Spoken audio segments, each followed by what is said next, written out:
Magandang tanghali po. Yan, nagluto po tayo ngayon ng ulo at paa ng kambing. Medyo malambot na po. Ayan, nakikita nyo po, naghiwalay na po siya sa laman.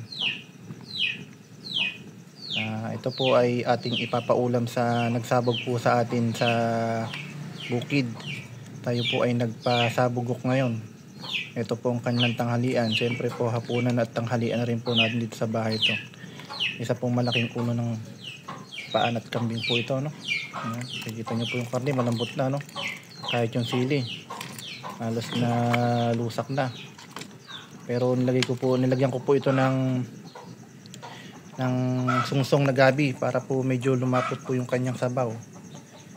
Papakulo na lang po tayo, no? Natimplahan na po natin to at medyo malambot na rin po yung kanyang mga balat at yung mga laman po, mga kaagri, oh.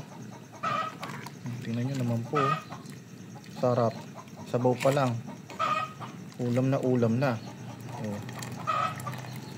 Kahit wala pong dahon ng sampalok yan, malasa po ito. Yan po, sarap. Yan po ang ating tanghalian. May paulam na tayo sa tao, may tanghalian na tayo, may hapunan na tayo.